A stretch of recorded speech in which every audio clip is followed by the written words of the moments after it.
Maybe you want to strengthen your nervous system, connect in with feeling calmer, have guidance for ADHD, or have the ability to handle stressful situations.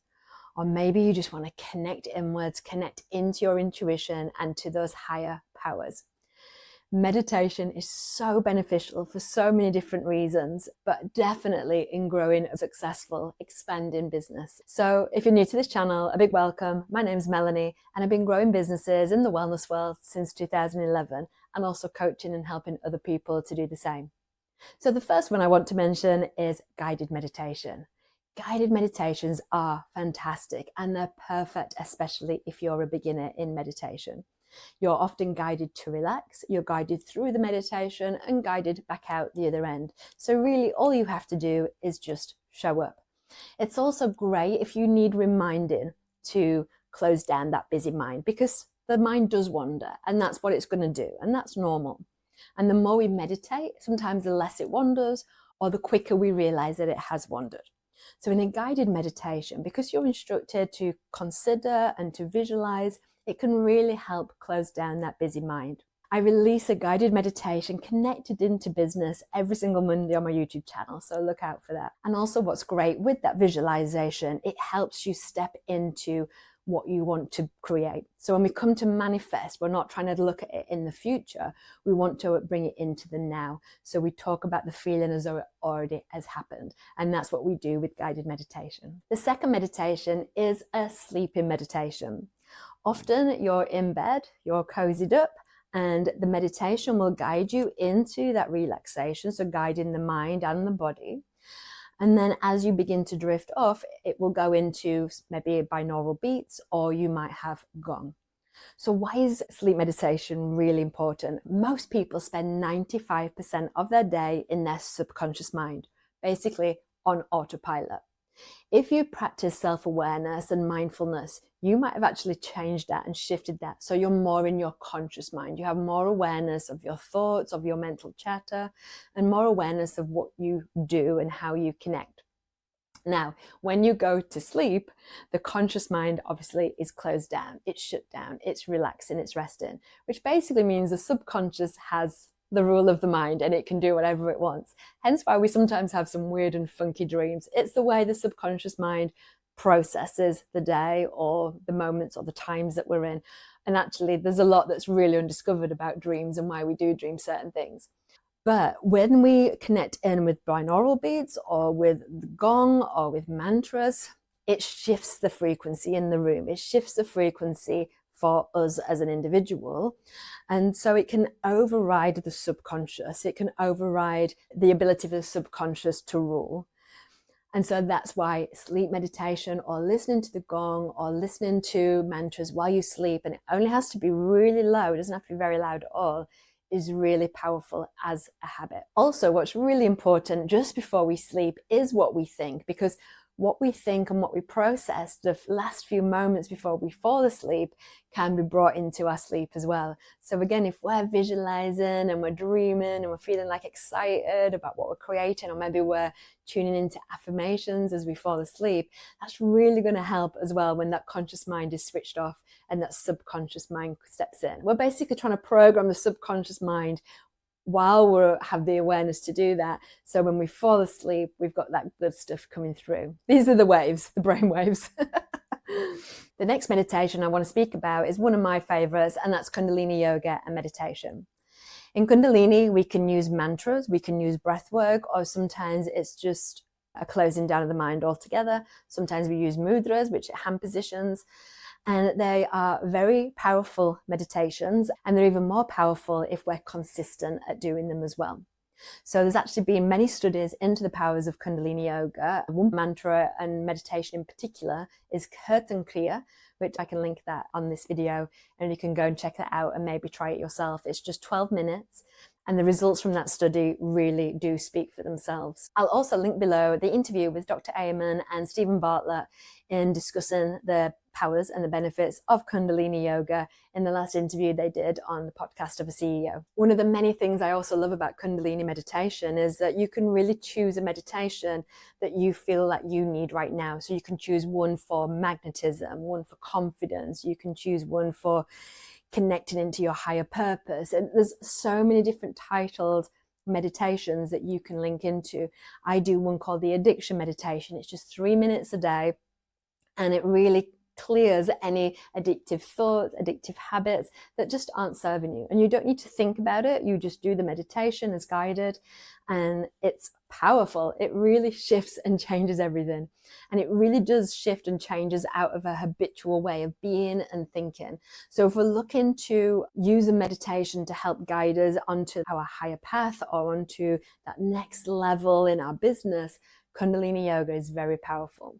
For me, if I have lots of changes going on in my life, in my business, there's a meditation that I do with breath work. So it's like 11 minutes of breath of fire as a meditation.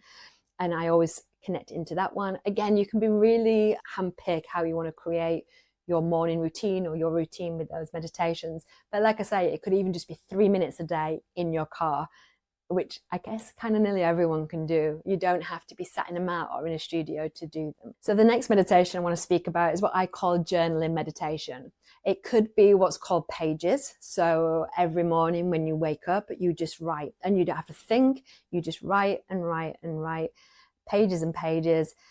And I've done this many times. I find it really helpful. I must admit, I do love going inwards when I meditate, but this is another tool that you can fit to your tool belt and you can use as and when you feel like you need.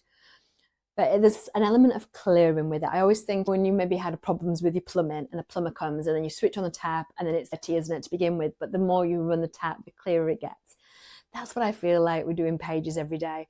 Maybe at first you start writing, it feels a bit like there's junk and there's crap to get out. You're clearing it. And then as you write, you feel like more in tune and more connected and more in tune with that higher power, rather than the beginning might be just clearing the subconscious. So really great to do. It's also great to do if you've had a challenging day. It's a great meditation to let everything out. If you're fast at typing, sometimes typing is really good. You can get it out quicker and then you can just delete it straight away. And it just really does clear.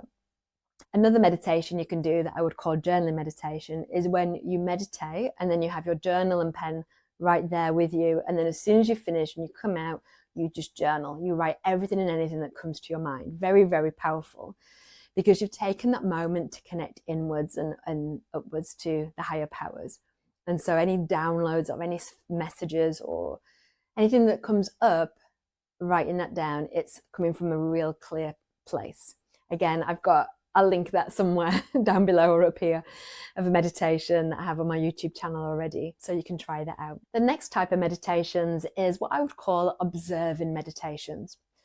So this is when you're really about going inwards and tuning in. So you might start by observing the externals around you. So the smells, the sounds, you close the eyes down, so you're cutting out sight. And then you can journey inwards as you start focusing on the sounds within you. So you might hear your heartbeat, you might hear your breath. And then you're closing that down.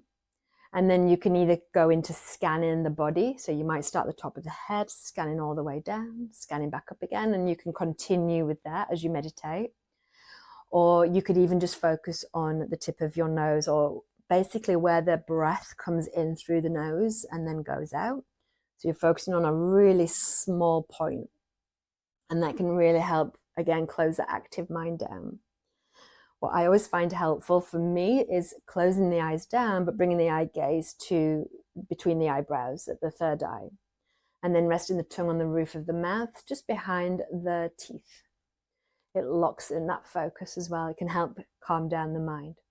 So again, that observation, it's really simple to do. It might not always be easy when you first do it. The mind will wander. Again, that's normal. That's okay. But having awareness, oh, it's wandered. Okay, let's bring it back. Oh, it's gone again. Let's bring it back. So again, a really lovely tool to add to your meditation tool belt. And then the last meditation I want to mention, a little bonus one, is meditations with mantras. And again, you can choose Sanskrit, you can choose Gurmukhi, you can choose English words if that's what you prefer, more of an affirmation, let's say, than a mantra. And it's just that, again, closing the eyes down, journeying inwards, but using the mantra internally or externally. Or you could just listen. listen to a mantra. Mantra basically means direction of thought, direction of the thoughts. And we can choose a mantra that connects in with the frequency of what it is that we want to focus on. So it could be prosperity, it could be love, it could be gratitude, it could be well-being, whatever it is that you want to connect in with at that time. So a really powerful way to meditate. Again, those are ones that you can play as well while you sleep through the night as well. What I would definitely recommend is trying them all and just seeing which one feels good for you, but knowing that you can use all the others at any time. Sometimes I love just sitting down and writing and journaling, and that's exactly what I need at that time. And sometimes what I need is to just shut down everything, everyone else, everyone's opinions, especially in business, right? You know, a lot of people have a lot of opinions of what we should do and how we should do it. So journeying inwards can really be super beneficial for you to connect into you and your intuition and your higher powers. So you're actually building a business that feels good, that feels aligned, and based on what works for you. You might find that there's times when you need to go walking, and that can be some sort of meditation. It might be yoga, and you might meditate as you do yoga or even as you're dancing. So it's not saying that we have to be sitting still to meditate, but try them all, see what works for you and enjoy them. And again, knowing that you can use different meditations at different times in your business or depending what you feel like at any given moment as well. I hope you found this helpful. Let me know if you've got any questions, and I look forward to seeing you again next Thursday for another video. Also, I'll be uploading Kundalini yoga meditations on a Wednesday, and then a 5-6 minute meditations to help you in business on a Monday as well. So look out for those. Thanks again. Bye.